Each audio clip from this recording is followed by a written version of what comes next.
सुनने के लिए निकट आओ। और हे राज्य राज्य के लोगों, ध्यान से सुनो। पृथ्वी भी और जो कुछ उसमें है, जगत और जो कुछ उसमें उत्पन्न होता है, सब सुनो।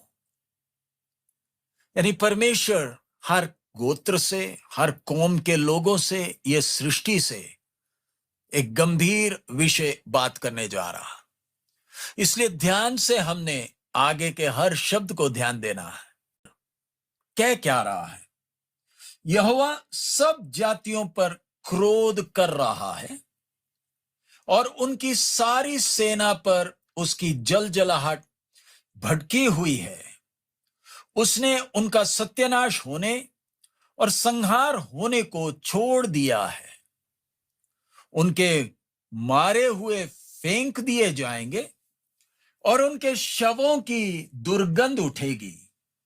उनके लहू से पहाड़ गल जाएंगे। आकाश के सारे गण जाते रहेंगे और आकाश कागज के समान लपेटा जाएगा। जैसे दाखलता या अंजीर के वृक्ष के पत्ते मुरझाकर गिर जाते हैं, वैसे ही उसके सारे गण धुंधले होकर जाते रहेंगे। यहोवा सब जातियों पर क्रोध कर रहा है। हमने तो सुना है परमेश्वर प्यार है, क्रूस के ऊपर हमारे लिए जान दिया ताकि हम परमेश्वर के सजा से बच जाएं और अब हम आशीषित ही हो जाएं। यानी बहुतायत का जीवन, बस बल्ले बल्ले।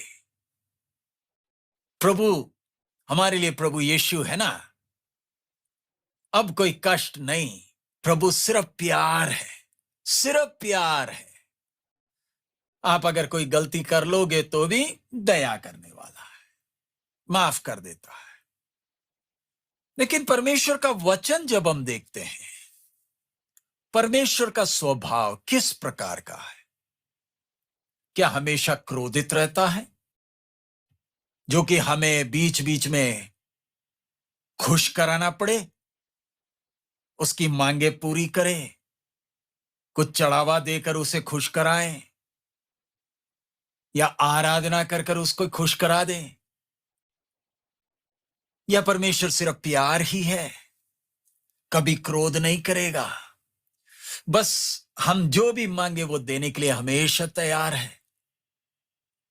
परमेश्वर के वचन में परमेश्वर के स्वभाव को जब परमेश्वर स्वयं प्रकट कर रहा है, ध्यान रखें, परमेश्वर का वचन हम ज्ञानी मनुष्यों ने बैठकर कल्पना कर लिखा नहीं है। यह परमेश्वर की आत्मा ने अपने आप को प्रकट कर हमें दिया है। परमेश्वर क्रोध क्यों कर रहा है?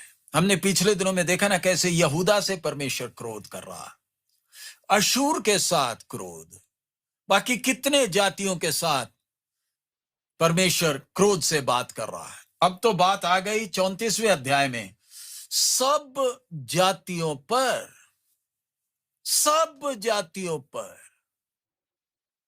यानी एक देश में कितनी जातियां हैं, कोई चुने हुए कुछ जातियों पर अकेला नहीं, सब जातियों पर परमेश्वर का क्रोध भड़क रहा है। क्यों?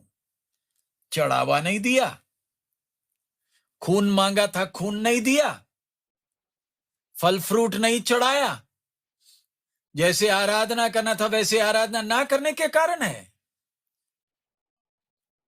और उसकी सारी सेना पर उसकी जलजलाहट भड़की हुई है। आज पृथ्वी में जरा रुककर सोचे, आज कितने देश हैं, अमेरिका, रूस, बाकी कितने देश है, परमाणु हथियार, सारे हथियार लेकर बैठे हैं। सब कुछ है, फौज है, वायुसेना है, स्थल सेना है, नौसेना है, अमेरिका का तो अंतरिक्ष में भी सेना है। और परमेश्वर अकेला, परमेश्वर अकेला, हमारे पास परमाणु भी है। क्या हम परमेश्वर का सामना कर पाएंगे? पहली बात, परमेश्वर इतना क्रोधित क्यों? उधर आगे परमेश्वर की आत्मा कहता है, उसने उनका सत्यानाश होने और संहार होने को छोड़ दिया है। उनके मरे मारे हुए फेंक दिए जाएंगे, यानी एक अच्छी दफनाई तक नहीं मिलेगी, और उनके शवों की दुर्गंध उठेगी। उनके लहू से पहाड़ गल जाएंगे। लहू से यानी क्या सत्यानाश होगा, क्या संहार होगा। पिछले दिनों में मैंने जैसे कहा, अलग अलग जगहों में बादल फट रहे हैं, पूरा का पूरा पहाड़ बहते हुए आ गया, और अब उधर जो लोग रहते थे, क्या किया जाए। इधर तो लिखा है उनके लहू से पहाड़ गल जाएंगे, आकाश के सारे गण जाते रहेंगे, और आकाश कागज के समान लपेटा जाएगा। जैसे दाखलता या अंजीर के वृक्ष के पत्ते मुरझाकर गिर जाते हैं, वैसे ही उसके सारे गण धुंधले होकर जाते रहेंगे।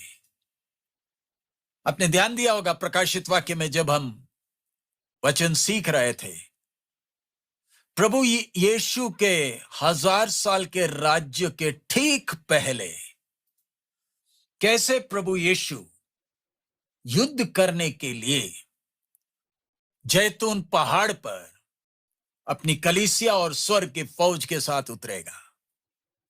ये कथा नहीं है, हम आपसे कोई कथा या कहानी नहीं कह रहे।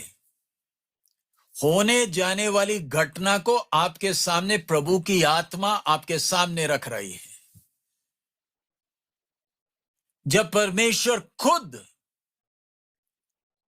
लड़ने के लिए आएगा, मसीह यीशु खुद जैतून पहाड़ पर उतरेगा,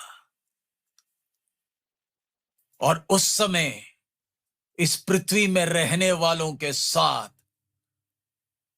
जो युद्ध, जो सत्यानाश होगा, उसका चेतावनी परमेश्वर का आत्मा पहले से ही दे रहा। एक दिन आने वाला है जब मनुष्य को अपने सृष्टिकर्ता का सामना करना है। मुझे और आपको अपने सृष्टिकर्ता का सामना करने का एक दिन नियुक्त है।